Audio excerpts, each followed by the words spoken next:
जय श्री कृष्णा। आइए सुनते हैं ज्येष्ठ माह में सुनी जाने वाली 25वें दिन की कथा। महर्षि भृगु घूमते हुए जमदग्नि के आश्रम में आए। उन्होंने रेणुका देवी को दिलासा दिलाया और योग बल से मरते हुए जमदग्नि ऋषि को फिर से जीवित कर दिया। उधर महिष्मती नगर में सैनिक धेनु को निर्दयतापूर्वक पीट रहे थे, क्योंकि उनकी इच्छा के अनुसार अब वह वस्तुएं नहीं दे रही थी। तभी प्रलय लाने वाले रुद्र के समान परशुराम वहां पहुंच गए। सैनिक भय से तितर बितर हो गए।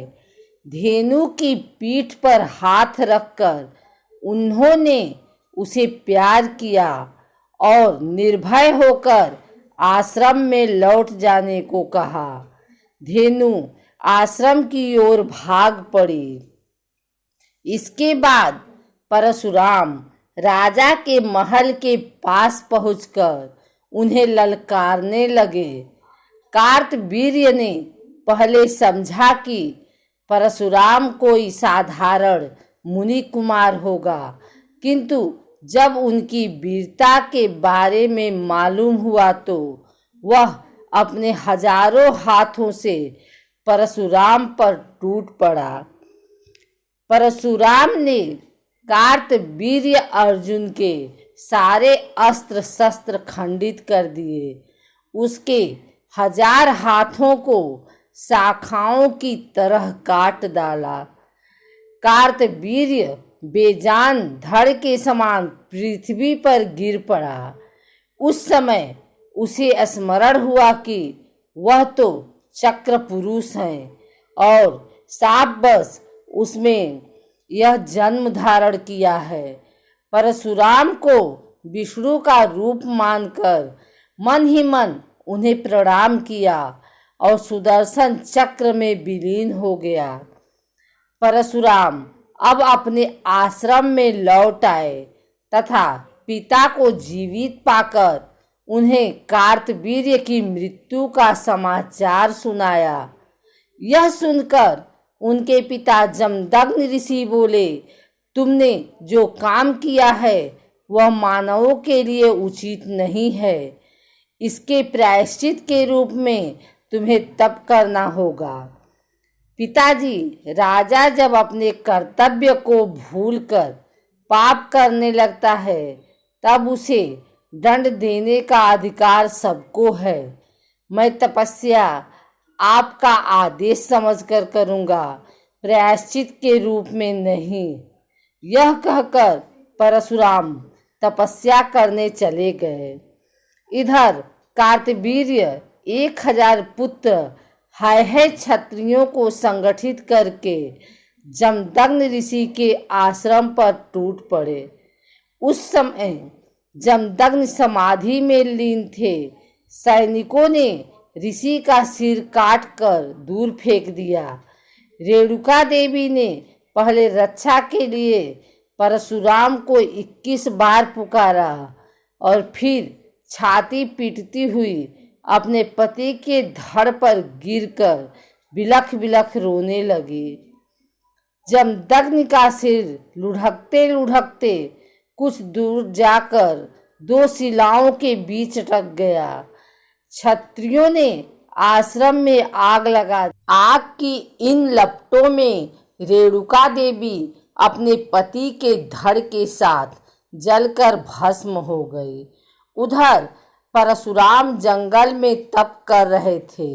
अचानक उनके कानों में अपनी माता की पुकार 21 बार गूंज उठी। इसे अशुभ संकेत समझ वे एक ही छलांग में आश्रम को लौट आए। उस समय आश्रम धू धू कर जल रहा था।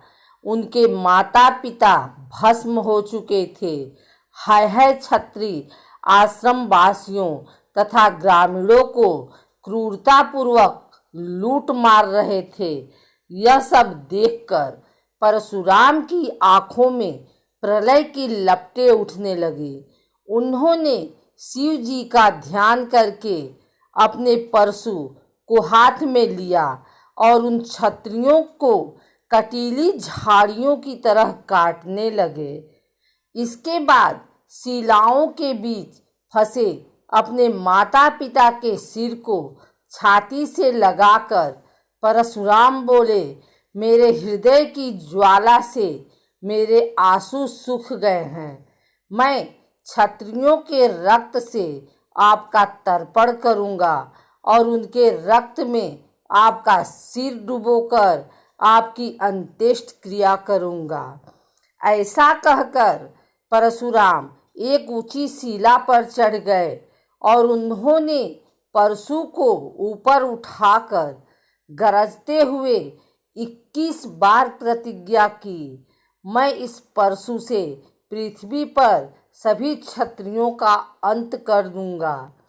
उनकी भयंकर ध्वनि से दिशाएं गूंज उठी। उनकी इस भीषण प्रतिज्ञा को सुनकर ब्रह्मा तथा सभी ऋषि महर्षि वहां पर आ गए और परशुराम को शांत हो जाने का उपदेश दिया।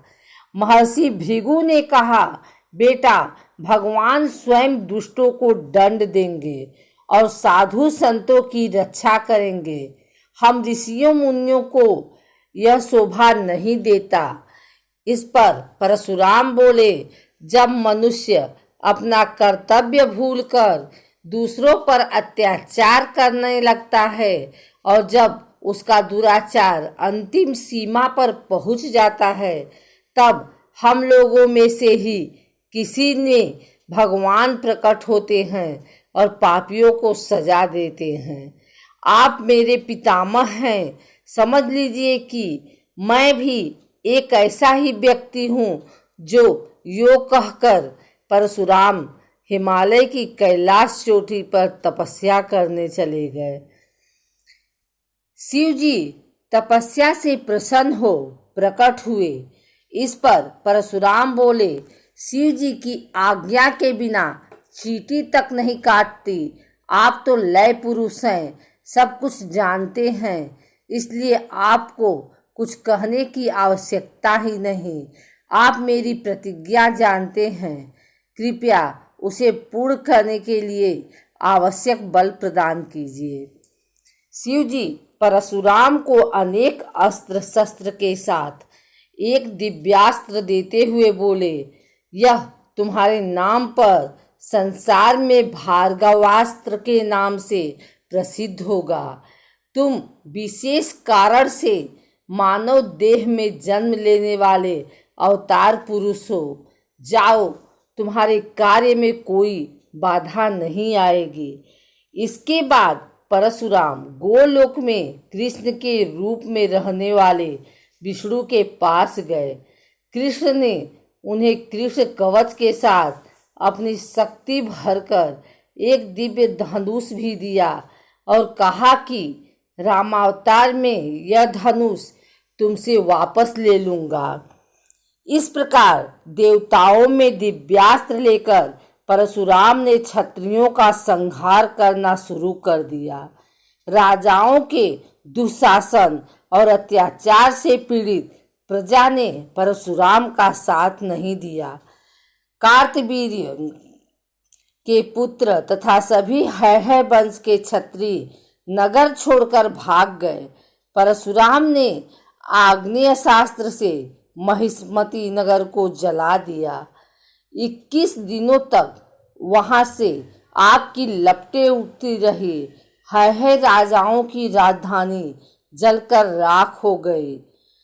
कार्तवीर्य के 1000 बेटों ने तथा अन्य है क्षत्रियों ने देश के सभी राजाओं का संगठन कर परशुराम का सामना किया, किंतु परशुराम ने बलि के पशुओं के समान सबके सिर उड़ा दिए।